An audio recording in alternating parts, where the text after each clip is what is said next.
Okay, so this is going to be a kind of an hour-long session. So firstly, for the aim of this, so the PAT, as Kate discussed in the admissions Q&A, so it's a key part of obtaining a place at Oxford. And within that, practice makes perfect. So it's really good to kind of get ahead. The fact that you're here at this event today is a really good, really great to have the initiative like this. So this is a great starting point from where to build upon. So the contents of this talk. So first of all, we're going to discuss what is the PAT. So this will just be a brief slide or two. Then we'll talk through why the PAT is used, and then we'll specifically go on to preparing for the PAT. And then we're going to go through some PAT questions together. So I want you to attempt the question first. So make sure you have a pen and paper ready, and then we can I can go through it and kind of tell you what the right answer was. Okay, so just before we get started, I just wanted to emphasize this as a note. So all the information that I'm going to be talking about is available on our physics department website. So this is the link, or it's easiest, it's basically the first hit if you search Oxford PAT on the web. So I've produced these slides, not the department. So all this information is from me. So if for some reason, I don't see why it would, but if anything I say seems to contradict the Oxford Physics website, then take the Oxford Physics website over me. However, there shouldn't be any reason for that, but just in case, for whatever reason, this does occur. So yeah, so this should be pretty familiar to those of you who've already looked at, and done some research on it. So it's just the Physics Aptitude Test. So this is a necessary component of applying to the Oxford Physics and actually a few other courses in the university. It's a mixture of maths and physics questions.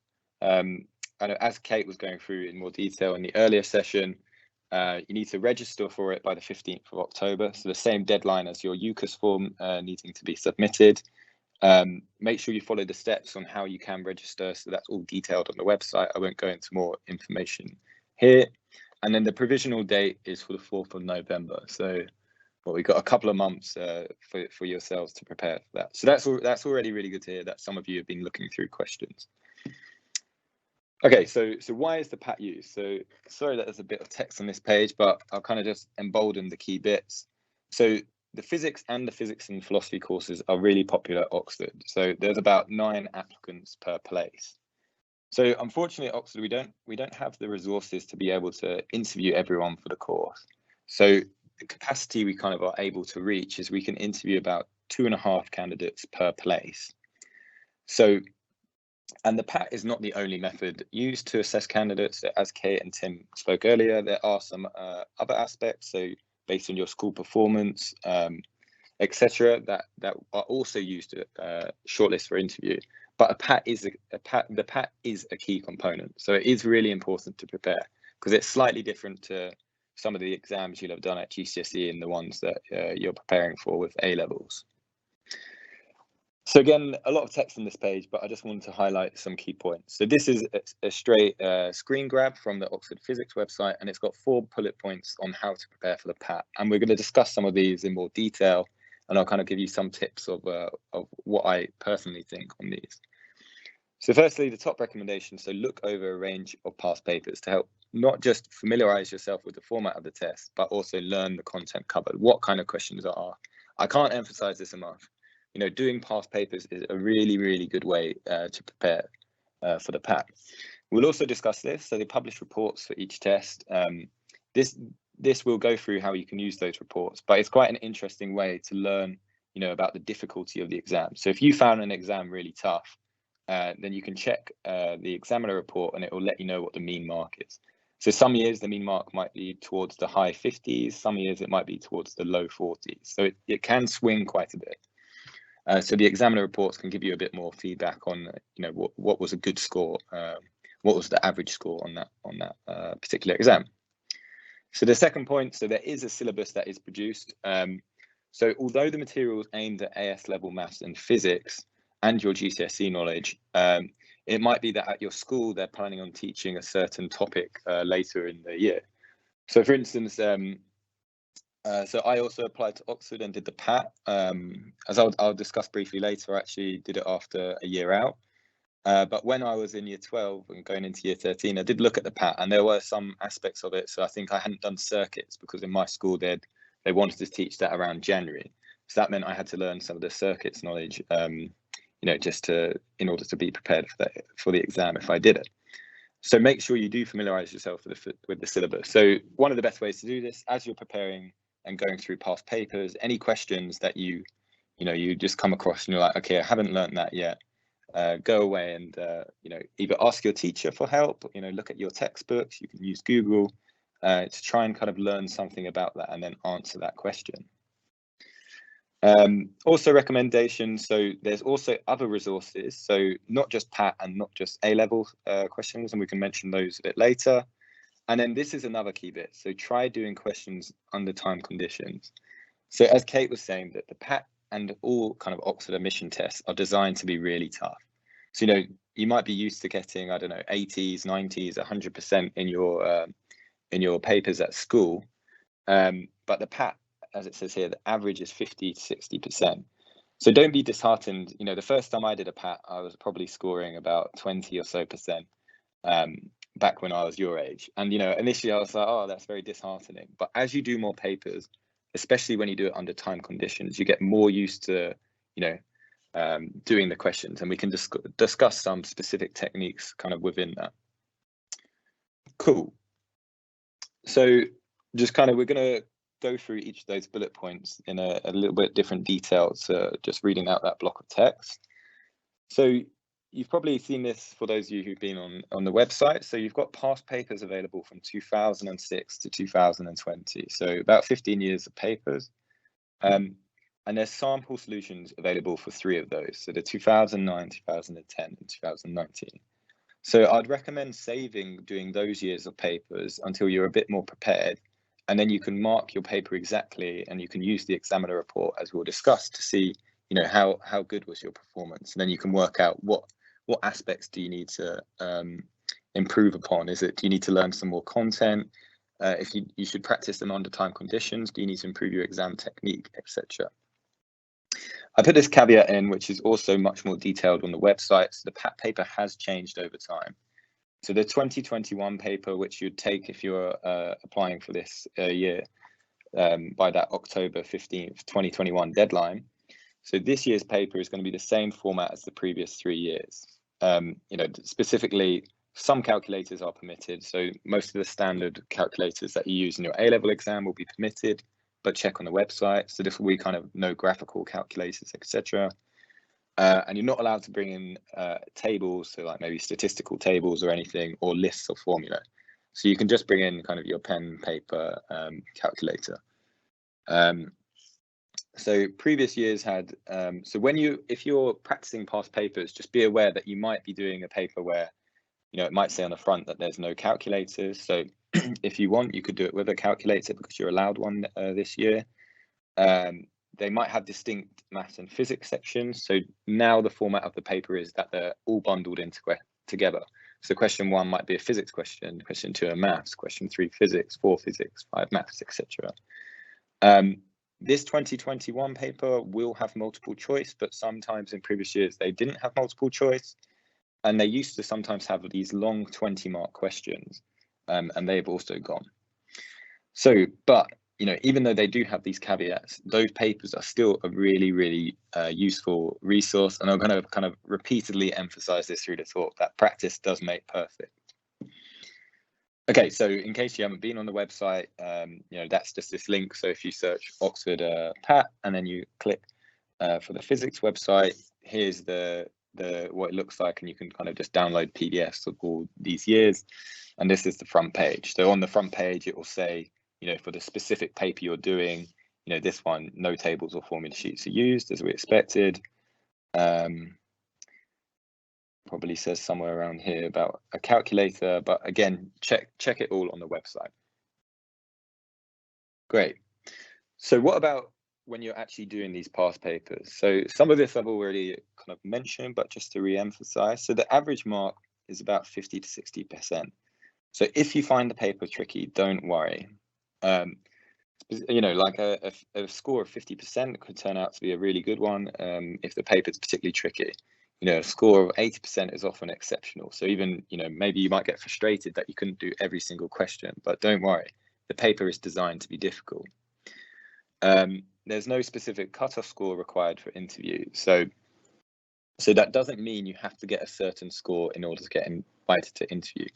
because as we've kind of discussed throughout, other factors are taken into account. So contextual information and mitigating circumstances and school performance are all taken into account, amongst others. The reason that they don't have many sample solutions is that there's multiple ways of answering a question.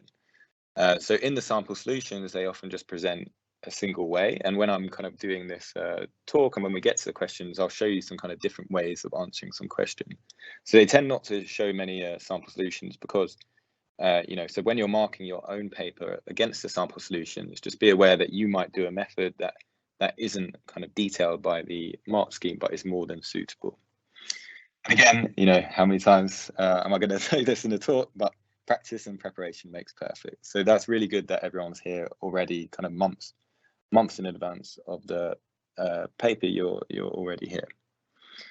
Okay, so specifically, what about exam technique? So the first few times you're kind of looking at PAT papers, it might be good to just do it, with no time constraints. You might go through each question kind of at a leisurely pace. You might spread a whole paper over a couple of days and go through it slowly and kind of just get used to, how do they ask the questions? Might be like, I don't know this material, so I need to look at the syllabus and see what I need to learn. At some point, however, it's really good and important that you try it under time conditions. So just looking at this, you've got 100 marks in 120 minutes. So the paper's out of 100, and you've got 2 hours to do it. So kind of roughly, you've got about a minute per question. So when you do it under time conditions, it's really important that you use this as kind of a guide. So as we'll come on to see, there's multiple choice questions that are only worth 2 marks. So it might be that maybe you get to a multiple choice question, you spend say 3 minutes on it and you've got no luck with it. You haven't worked out kind of how to solve it. You don't really know how to do it. At that point, it's worth just, or if not earlier, it's worth just moving on to the next question. Don't dwell on it. You don't want to spend 10 minutes on a 2-mark question. And even if you get it right, that's not an efficient use of your time. It's really important to spend enough time on each question. So I've also got this here. So it might be useful to attempt the paper in passes. So this might mean that the first time you go through the paper, you might only do the questions that as soon as you look at them, you're like, okay, I definitely know how to do it. So that might mean, on your first pass of looking through the paper and going through it, you might only attempt a quarter of the questions, but you're very certain about your answers. And because you're confident with it, you do those questions very quickly. So that might mean that you've done that, you've obtained or attempted 25 marks, but only, 20 minutes have passed. So then at that point, you've also got confidence because you've, done questions you're happy with, and you've also done them quickly. And, now you know what all the content is on the paper and you know what each of the questions look like. So then you might do a second pass where you're like, okay, I skipped out a few that I was, maybe a bit sure about, but I didn't want to attempt first time. So in that second pass, you might spend a little bit longer on the kind of questions that you thought were easier, maybe or a little bit harder, sorry.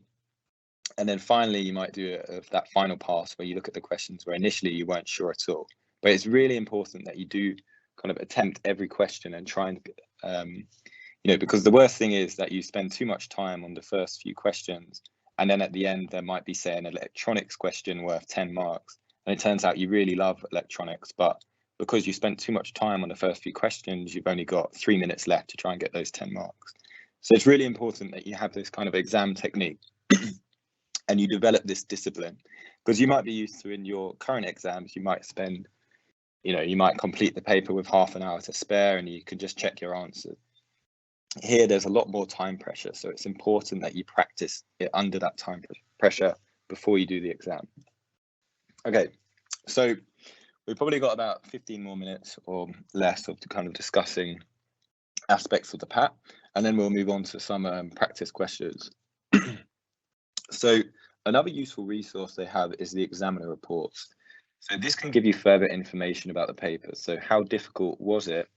And roughly, how many marks was it to get, say, automatically shortlisted for interview? So again, bear in mind that some candidates will get shortlisted with a lower PAT score for contextual information, mitigating circumstances, etc. But these examiner reports can give you a good idea of what was a good mark for that paper. So just to look at some, so this is a screenshot from the 2016 examiner report. So this graph here, it plots the mark on the right and then the fraction of candidates who got at least that mark. So you can see here that the mean score, so 50% of candidates scored about 54%, which kind of agrees with what was written here. And it also gives you the standard deviation. So specifically for this 2016 exam, they say that all applicants scoring 60 and above were shortlisted, and about 65 applicants below that cutoff were shortlisted also. So this was to give a total of 506 candidates who were invited for interview. So this agrees with our earlier statement. You know, there's about 200 places on the Oxford Physics course, and there we look to interview about 2.5 candidates per place. So this, you know, this paper, mean mark of 53, scoring 60 and above to get shortlisted by it automatically. So if we look at this other paper to the 2017, so you can see this has a mean mark of 56.9. So this paper was a bit easier. And now to get automatically shortlisted, you had to get 65 and above. So do use these examiner reports once you've done the paper, because they can be useful. And then finally, just to show one more, so this is the 2019 distribution. So the mean mark was 41%. So this was a really tough paper. So here you can see that if you scored in the high 50s, you were in the top 300 candidates. So you were likely, you know, with that score, you would likely be shortlisted for interview. There's this thing that Kate mentioned in her talk. So this score called the contextual GCSE is also used to help shortlist candidates in addition to the PAT score. But this is something that you don't need to worry too much about. You can't change your GCSEs, and it won't help you to calculate your CGCSE. The most important thing that you can do at this stage is prepare for the PAT. And this is, you know, this is not something to worry about. And likewise, you know, don't worry about your contextual factors. You know, this is all captured on your UCAS form. If there are mitigating circumstances when you take the PAT, so for instance, you might have a bereavement or you might be feeling ill, make sure to submit that alongside your PAT, because those mitigating circumstances will be taken into account. Okay, so a couple more slides and then we'll get some questions and have a bit more interactivity. So the syllabus, I'm not going to say too much about it, but available on that Oxford Physics link again when you search Oxford PAT, and it specifies the maths and physics knowledge that you require for the exam. So, you know, have a look at it, maybe go through it and mark which bits you don't know. And then also when you're doing the practicing past papers, if there's any topic you're less sure on, you can again, you know, make sure it's on the syllabus, make sure you mark it to learn more about it. And finally, other resources. So I haven't printed the list of other useful websites and resources, but do look at them. So these are, you know, not just A-level questions, not just PAT past paper questions, but these can be really, really useful. There's actually the Oxford Access Officer, and I think Materials Science Access Officer are also releasing YouTube videos where they go through the PAT questions. So they're doing this weekly. So if you search Oxford Physics on YouTube, you can also look at those links and you can do the questions that they do. So maybe do the question before they go through it and then see how they answered it. So that's also another useful resource. So after the PAT, you'll be invited, if you're successful or successfully shortlisted, you'll be invited for interview in December. And as Kate said, you might be invited to a different college than the one you applied for. So many years ago when I applied for the Oxford Physics course, I actually applied to a new college and then I was shortlisted to Pembroke. So again, it wasn't a reflection on like my application. It was simply that too many people applied to new college and were shortlisted for new college. So you just jiggled the places around so that every college interviewed the same number of candidates relative to the number of places they had. If you are unsuccessful, so if you don't get shortlisted for interview, you know, don't worry, it's absolutely not the be all and end all, and there's many routes to achieve your goals. You know, on this, I actually applied to Cambridge when I was your age, so going into year 13, and I was unsuccessful at interview. I took the decision to I did a year in industry working, which was right for me, and then decided to apply for the Oxford Physics course. But this is just to say, there's if there is an unsuccessful event in your life, or one that you deem unsuccessful, there's many different routes to achieve your ultimate goal. Okay, so let's do some PAT questions together. So again, we can just look at what will the 2021 paper be like. So here I've just decomposed what the 2020 paper came composed of. So it had 12 multiple choice questions worth 24 marks. So about a quarter of the paper is multiple choice. And then the remaining questions were worth between 3 and 9 marks. So, some of the 3-mark questions would maybe be quite a short maths question. The 9-mark, which we'll do a 9-mark question, might be follow-on questions, all from the same topic. So, we split it up into these multiple choice, shorter or kind of medium length questions, and then longer marks. So we'll use that website Slido again. So I'll give you a couple of minutes for each question to try it and submit your answer, so you can pick what you came to, and then we'll go through it. So the question is, an electric car has a battery pack delivering 160 volts and 100 amps of steady current when it moves at 36 kilometers per hour. What is the air resistance assuming 100% efficiency? So A 440, B 1600, C 2000, or D 3200.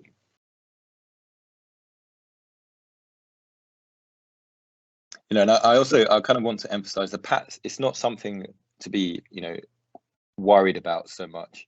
It's a chance for you to kind of display your knowledge of physics and maths. And it is definitely something that you get better at the more that you prepare and practice. So don't be worried if you do, initially really struggle with it, because you will get better the more questions, the more preparation you do.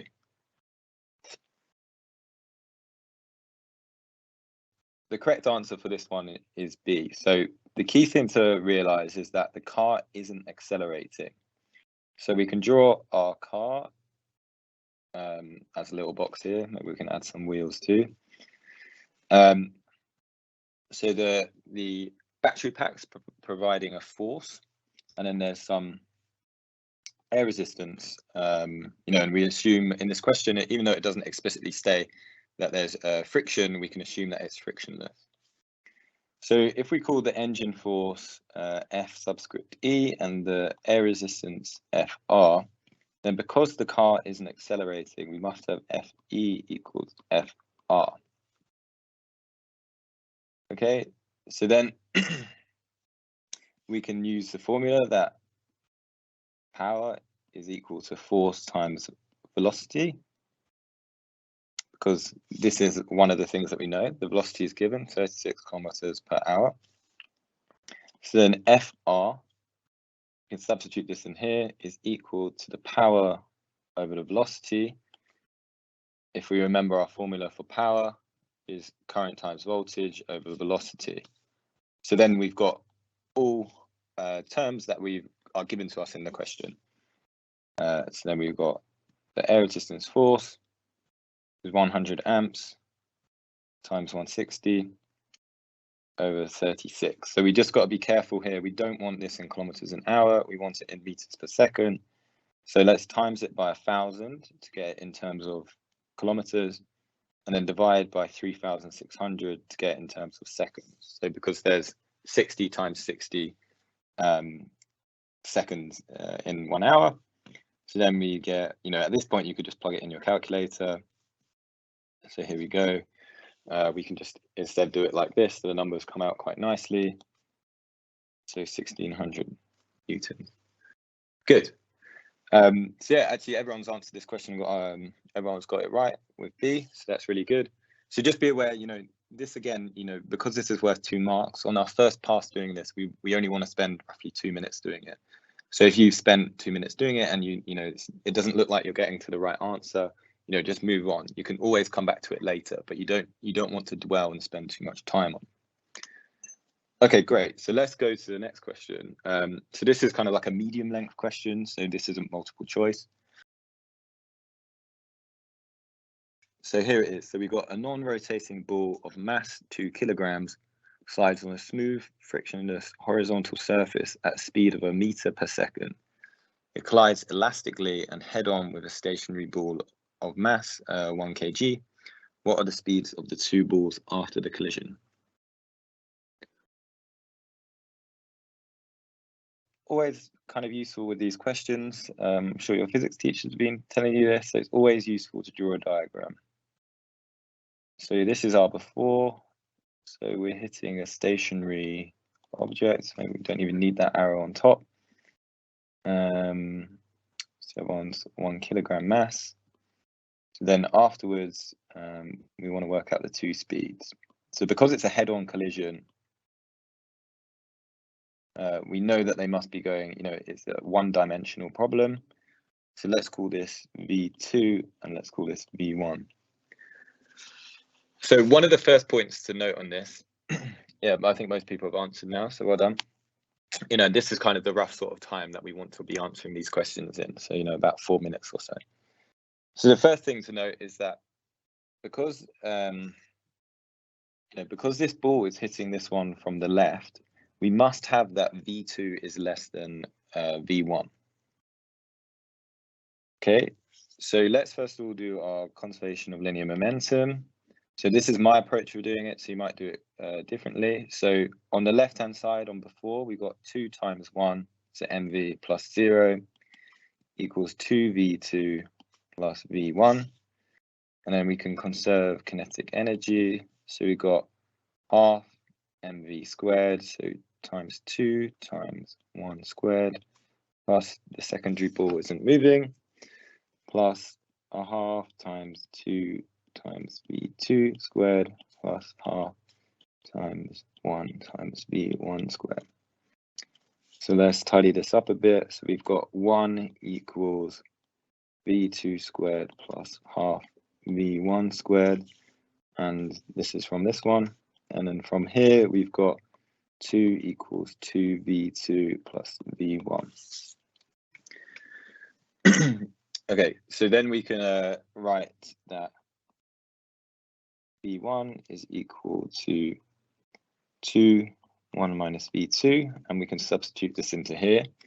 I'm going to skip out a couple of steps, but you should get to a quadratic equation. So 0 is 3v2 squared minus 4v2 plus 1. So fortunately, we can factorize this. So we've got 3v2 and then v2, and then if we put minus 1 and minus 1, this is looking good. So therefore, we've got v2 is either 1/3 meters per second, or it's 1 meters per second. So we've actually got 2 answers here. So we can then substitute this into one of the other equations, and we can get that v1, and let's put them in the corresponding values. So we get v1 is 0 meters per second here, and v1, the other value is 4/3 meters per second. So we've actually got 2 values here, but one of the things that we have to note is we require that v2 is less than v1, because else that would mean in our description here, the balls have kind of swapped position. So that means that the correct answer, as the majority of you got, therefore, is that v2 is 1/3. Oh, and I've written the wrong. Oh, sorry, that's because I've ordered it like this. Yeah, good. v2 is 1/3 and v1 is 4/3 meters per second.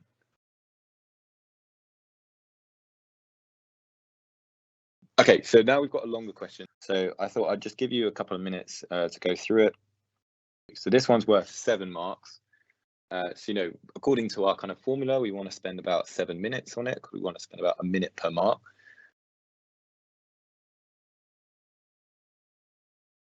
Gee, I'll start writing on my screen, but to allow you to keep going through it, I'm not going to kind of walk you through it, so you can keep concentrating on your version, but then it will save me writing everything out.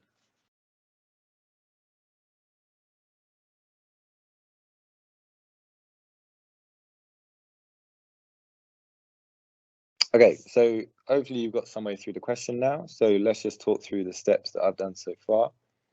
So it gives us this formula for the energy levels of hydrogen. So the energy level of the nth energy level is minus R, where this is the Rydberg constant, which you might be familiar with, but it's just a number with units, and n is a positive integer. So neutral hydrogen atoms are excited to a state with n equals 10. The atoms then de-excite, emitting light before settling to the ground state of n equals 1. So the first question, so what is the longest wavelength emitted? So again, we can, or the formula that we want to use, right, is that energy of the photon is equal to h, so Planck's constant, times f. So this is why, it's told us to leave as fractions multiplied by powers of r, Planck's constant, and the speed of light c is needed. So we can also use this formula that c, the speed of light, is equal to the frequency times the wavelength. So therefore, we've got the energy of a photon is hc over lambda. So when we can then draw this diagram here. So the photon is going to be emitted when the electron transfers between two different energy levels. So even by drawing this, right, so I've not drawn all of them because it goes down to n equals 1. But you can see straight away, right, the longest wavelength is going to be when it goes from n equals 10 to n equals 1. The wavelength of the photon is going to be hc over that difference in energy levels. So therefore, the maximum wavelength for the photon is going to be hc over the minimum change in energy. So yeah, so the maximum energy is going to be the difference between n equals 10 and n equals 1. So sorry, this is also another tip, is make sure you give yourself enough space to answer questions. So lambda max will be when it transfers from n equals 10 to n equals 1. So you should get that lambda max is 100 over 99 hc over r. Okay. And then the subsequent question is the minimum wavelength. So that's going to be when the change in energy is maximum. Okay, so what's going to be the shortest change in energy levels?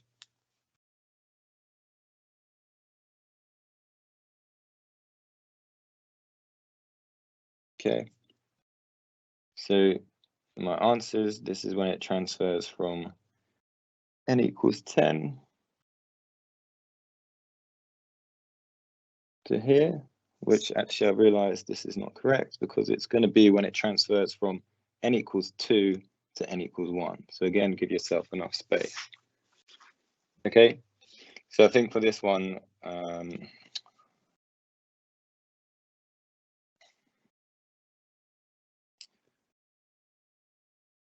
I think this, sorry, this is why I've answered these the wrong way around. Sorry. So for this one, apologies, we should get lambda max is 1800 over 19 hc over r, and lambda min is 100 over 99 hc over r. Is this what people got?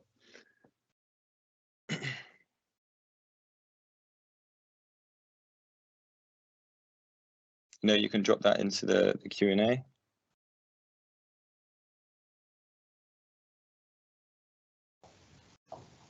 So someone has said, I'm confused, where does the 100 and the 81 come from?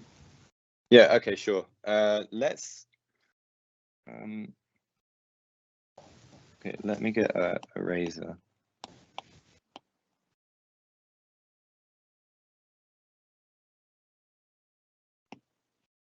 Okay, I can also try and figure out mistakes that I've made while I'm trying to go through this slide. So we have the difference in energy levels is minus R.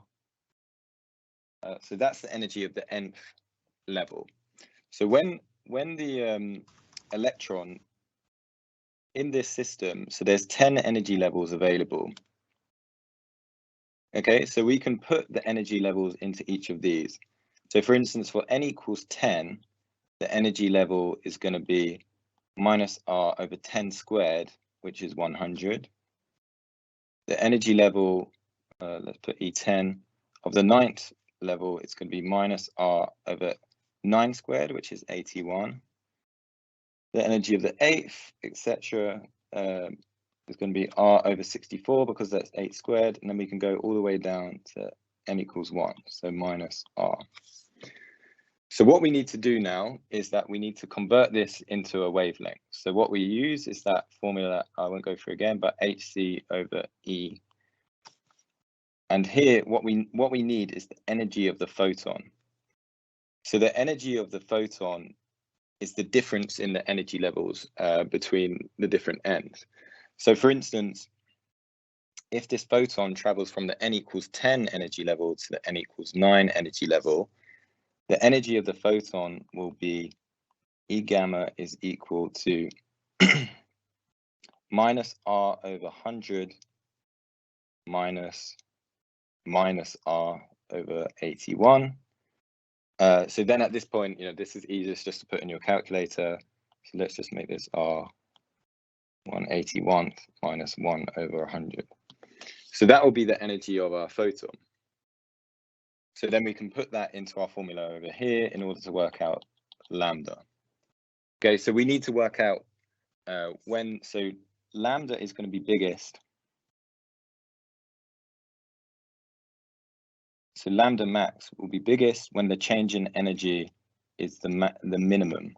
So we need to work out what the transfer between which n levels will give the minimum change in energy. Okay, so for instance, if it went from n equals 10 to n equals 8, we would have that the energy of the photon is minus r 1 over 64 minus 1 over 100. So actually, if we just quickly put that in the calculator,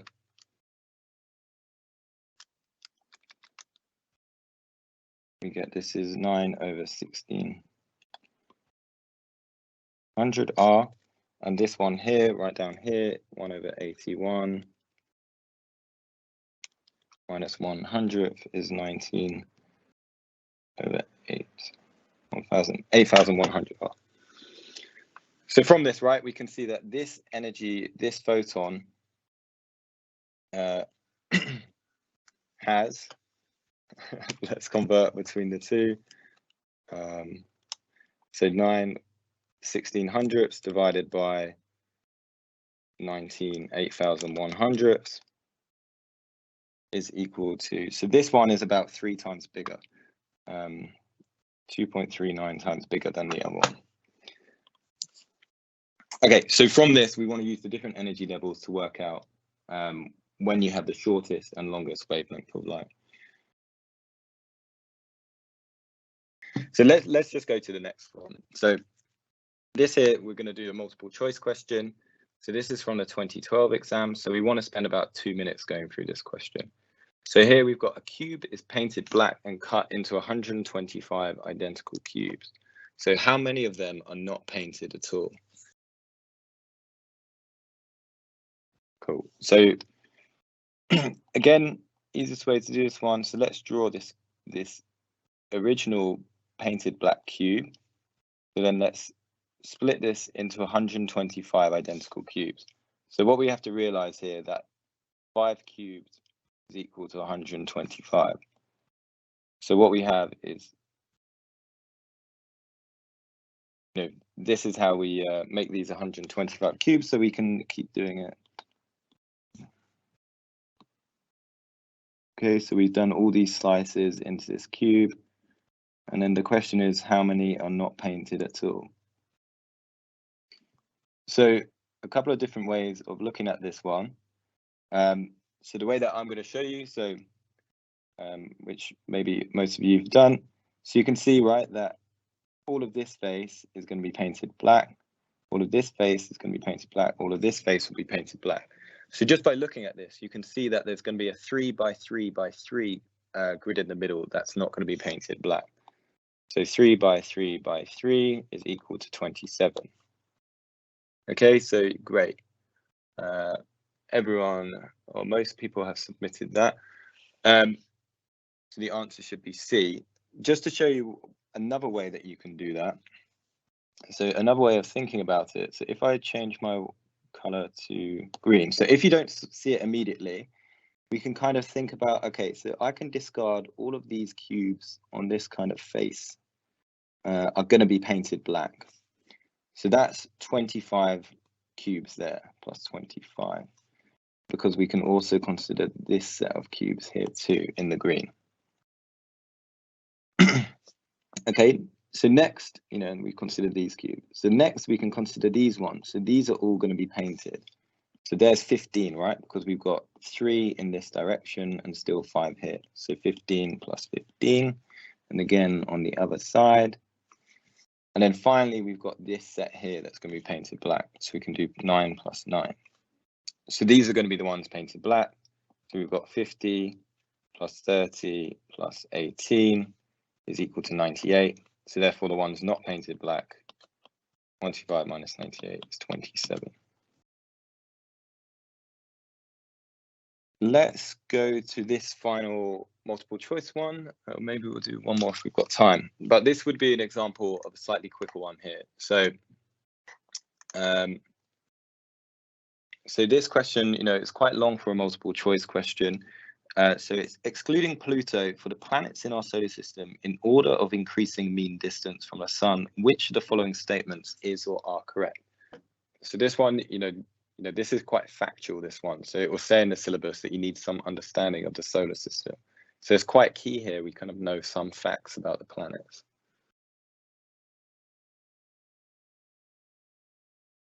Okay, so let's kind of go through how you can answer this question. So firstly, we need to know the order of the planets. So whichever way you have to remember them, you need to know we've got Mercury, Venus, Earth, Mars, Jupiter,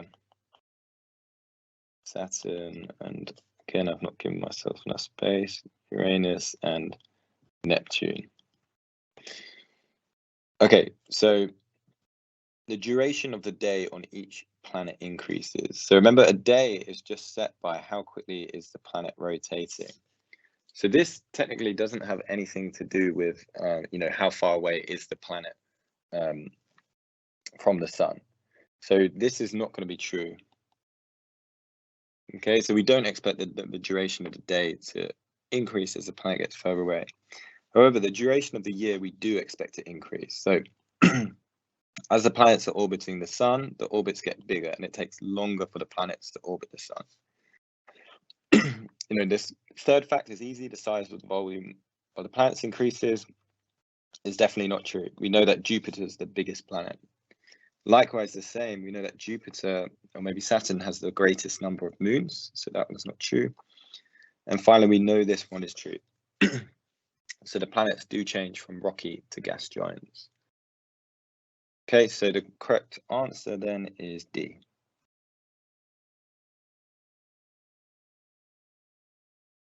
So this one, this is 5 marks, this question. So you should know the process of how to do this. So this is working out the resistance between A and B. So remember, what we have to remember is that if 2 resistors are next to each other like so, let's have R1 and R2, then we add the resistances together.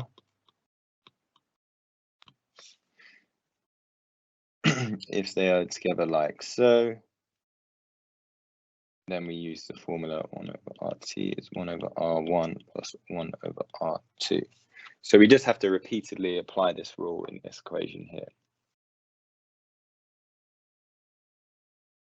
Okay, so the final answer I got for this one, which I can just give you, is 21 over 29R. Okay, so if there's any questions, that'd be, I'm very happy to answer some. So as you can see, right, the PAT is quite difficult. So even what I realized is when I was going through that one with the wavelength of the photon, I realized that I'd actually made an assumption that wasn't correct. So I assumed that the atom was always de-exciting from n equals 10. And then when I was going through it, I realized actually that was a poor assumption and that's actually not correct. So these questions are tough and they do trip you up a little bit. But again, you know, practice makes perfect. So the second time I'm going through that on the Teams Live, then I can spot that and start trying to correct that. Yeah, so I think I was just saying, so another thing to bear in mind, so it's quite tempting to just do the multiple choice questions as well, because they're quite easy, you know, they're quick to do, but it is also really important that you spend time practicing the longer questions, because they're the ones that are worth more marks. So it's key that you kind of try those ones and get used to it and get practicing those, because that's where you're going to pick up a lot of the marks.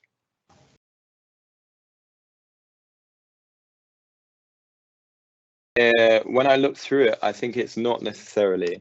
Some of the questions as well are kind of use, you know, they'll have maybe a physics basis, but they use some mathematical techniques. So I think that's why it kind of, they got rid of the distinction so they could ask, you know, kind of these blended maths and physics questions. So again, you know, this is where you can kind of prepare a bit. So maybe when you do those 2020, 2019 and 2018 papers, you can kind of note and count how many are maths and how many are physics and how many are that kind of blended approach. Because then from that, you can work out, you know, do I, you know, quickly want to go through and do all the maths questions and then come back to the physics questions, or you can kind of decide if you want to do techniques like this. But truth be told, I'm not entirely sure, because I think there's this blended set of questions now.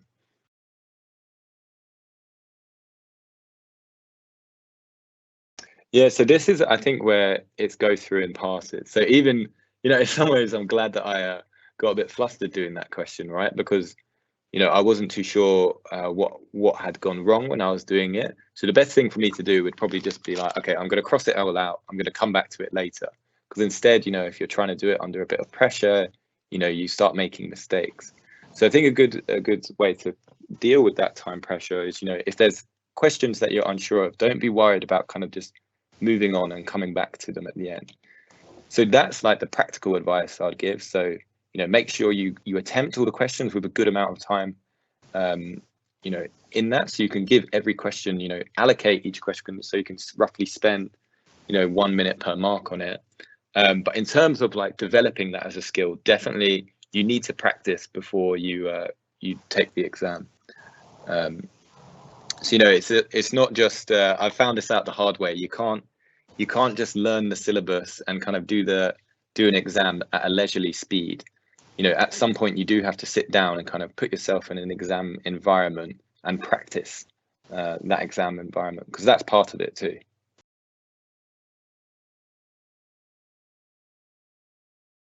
Yeah, I think definitely.